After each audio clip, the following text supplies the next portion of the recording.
நம்ம வச்சிருக்கோம்.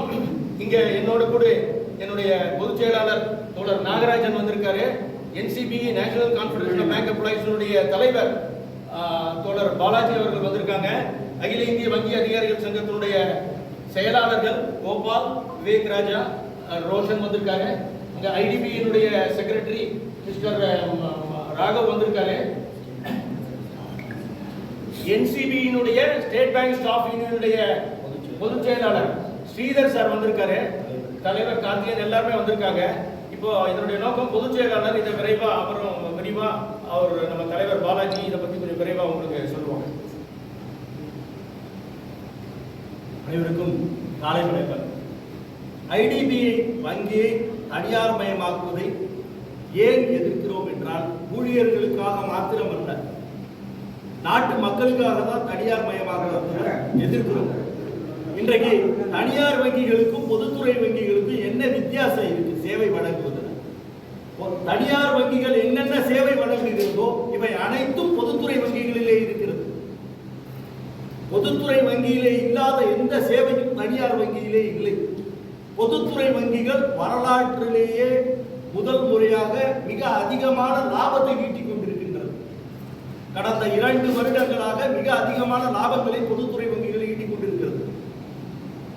IDBI வங்கி 31/3/2025 முழு ஆண்டு நிதி ஆண்டுல 7515 கோடி ரூபாய் லாபம் ஈட்டி தந்திருக்கு. நிகர லாபம். இந்த நிகர லாபம் யாரை போய் சென்றடையுது? அரசாங்கத்துக்கு தான் போகுது. லாபம் ஈட்டி தந்து கொண்டிருக்கக்கூடிய ஒரு வர்த்தகத்தை எதற்காக தனியார் மயமாக்க வேண்டும்? இந்த தனியார் மயமாக்குதல் என்ன ஏற்படும் என்றால், இன்றைக்கு எந்த தனியார் வங்கியும் பிரதம மந்திரியுடைய ஜன்தன் திட்டத்தை செயல்படுத்துவதில்லை, பிரதம மந்திரியுடைய முத்ரா கடன் யோஜனாவை செயல்படுத்துவதில்லை. தனியார் வங்கிகள் அரசு கொடுக்கக்கூடிய சலுகையிலே, மானியங்களிலே எந்த கடனையும் யாருக்கும் கொடுப்பதில்லை. அதிலே முன்னோடிகளாக திகழ்பவர்கள் பொதுத்துறை வங்கிகள் மாத்திரம்தான். ஆகையால் IDBI வங்கியை தனியார் மயமாக்குவதை கைவிட வேண்டும் என்று வலியுறுத்தி IDBI வங்கி தோழர்கள் இதுவரை வேலை நிறுத்தம் செய்துள்ளார்கள். வருகின்ற காலங்களிலே அவர்களுடைய இதை அரசாங்கம் கைவிட வேண்டும் என்று அவர்கள் மக்கள் பிரதிநிதிகளான MPகளுக்கு மனு கொடுத்திருக்கிறாங்க. அந்த மனுக்கள் மீது பார்லிமெண்ட்லயும் பேசியிருக்காங்க. நிறைய நாடாளுமன்ற உறுப்பினர்கள், மாண்புமிகு நாடாளுமன்ற உறுப்பினர்கள் பேசியிருக்காங்க.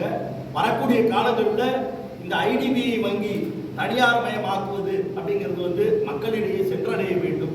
இது மக்கள் பிரச்சனை. இது வங்கி ஊழியர்களோ இல்ல வங்கி தொழிற்சங்கங்களுக்கோ ஆன பிரச்சனை மாத்திரமல்ல, மக்கள் பிரச்சனை. நாளைக்கு எல்லாமே சேவை கட்டணம். இன்றைக்கு நம்ம வச்சிருக்கோம். இங்க என்னோட கூட என்னுடைய பொதுச் செயலாளர் தோழர் நாகராஜன் வந்திருக்காரு. NCBE national confederation of bank எம்ப்ளாயிஸுடைய தலைவர் தோழர் பாலாஜி அவர்கள் வந்திருக்காங்க.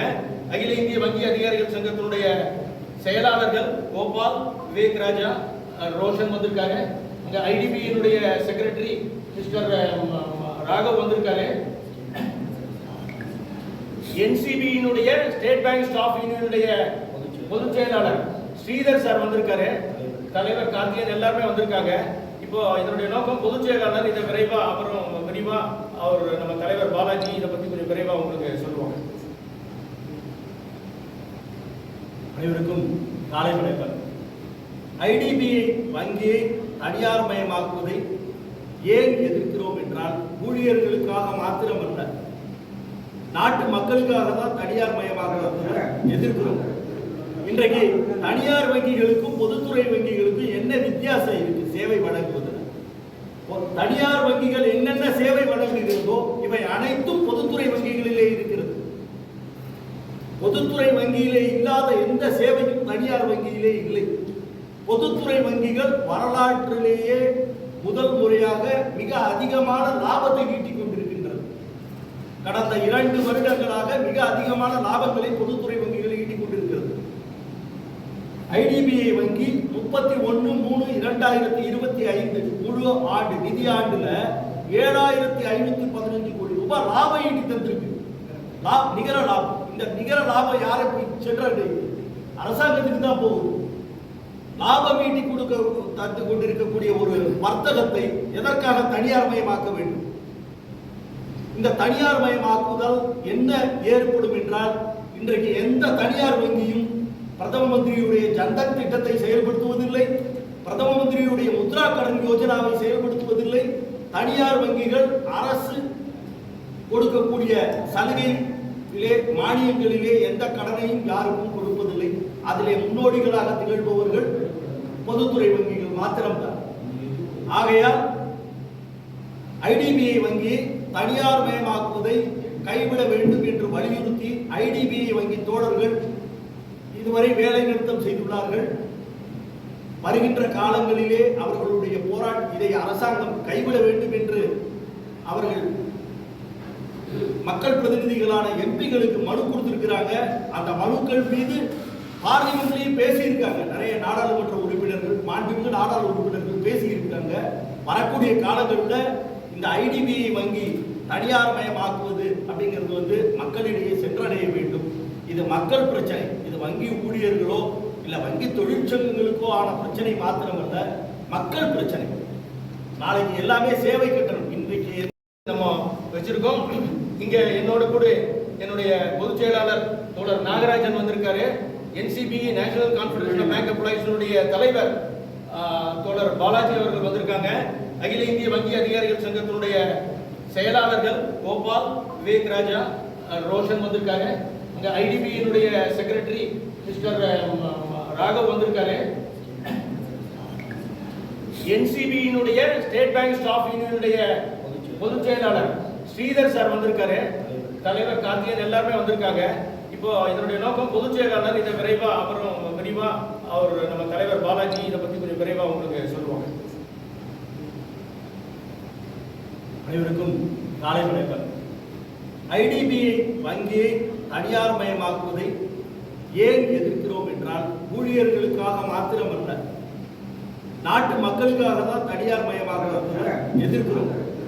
இன்றைக்கு தனியார் வங்கிகளுக்கும் பொதுத்துறை வங்கிகளுக்கும் என்ன வித்தியாசம் இருக்கு சேவை வழங்குவதில்? தனியார் வங்கிகள் என்னென்ன சேவை வழங்குகிறதோ இவை அனைத்தும் பொதுத்துறை வங்கிகளிலே இருக்கிறது. பொதுத்துறை வங்கியிலே இல்லாத எந்த சேவையும் தனியார் வங்கியிலே இல்லை. பொதுத்துறை வங்கிகள் வரலாற்றிலேயே முதல் முறையாக மிக அதிகமான லாபத்தை ஈட்டிக் கொண்டிருக்கின்றது. கடந்த 2 வருடங்களாக மிக அதிகமான லாபங்களை பொதுத்துறை வங்கிகள் ஈட்டிக் கொண்டிருக்கிறது. ஐடிபிஐ வங்கி 31/3/2025 முழு ஆண்டு நிதி ஆண்டுல 7515 கோடி ரூபாய் லாபம் ஈட்டி தந்திருக்கு. நிகர லாபம். இந்த நிகர லாபம் யாரை போய் சென்றடையுது? அரசாங்கத்துக்கு தான் போகுது. லாபம் ஈட்டி தந்து கொண்டிருக்கக்கூடிய ஒரு வர்த்தகத்தை எதற்காக தனியார் மயமாக்க வேண்டும்? இந்த தனியார் மயமாக்குதல் என்ன ஏற்படும் என்றால், இன்றைக்கு எந்த தனியார் வங்கியும் பிரதம மந்திரியுடைய ஜன்தன் திட்டத்தை செயல்படுத்துவதில்லை, பிரதம மந்திரியுடைய முத்ரா கடன் யோஜனாவை செயல்படுத்துவதில்லை. தனியார் வங்கிகள் அரசு கொடுக்கக்கூடிய சலுகையிலே, மானியங்களிலே எந்த கடனையும் யாருக்கும் கொடுப்பதில்லை. அதிலே முன்னோடிகளாக திகழ்பவர்கள் பொதுத்துறை வங்கிகள் மாத்திரம்தான். ஆகையால் ஐடிபிஐ வங்கி தனியார் மயமாக்குவதை கைவிட வேண்டும் என்று வலியுறுத்தி ஐடிபிஐ வங்கி தோழர்கள் இதுவரை வேலை நிறுத்தம் செய்துள்ளார்கள். வருகின்ற காலங்களிலே அவர்களுடைய இதை அரசாங்கம் கைவிட வேண்டும் என்று அவர்கள் மக்கள் பிரதிநிதிகளான எம்பிகளுக்கு மனு கொடுத்திருக்கிறாங்க. அந்த மனுக்கள் மீது பார்லிமெண்ட்லயே பேசியிருக்காங்க. நிறைய நாடாளுமன்ற உறுப்பினர்கள், மாண்புமிகு நாடாளுமன்ற உறுப்பினர்கள் பேசியிருக்காங்க. வரக்கூடிய காலங்களில் இந்த ஐடிபிஐ வங்கி தனியார் மயமாக்குவது அப்படிங்கிறது மக்களிடையே சென்றடைய வேண்டும். இது மக்கள் பிரச்சனை. இது வங்கி ஊழியர்களோ இல்ல வங்கி தொழிற்சங்கங்களுக்கோ ஆன பிரச்சனை மாத்திரமல்ல, மக்கள் பிரச்சனை. நாளைக்கு எல்லாமே சேவை கட்டணம்.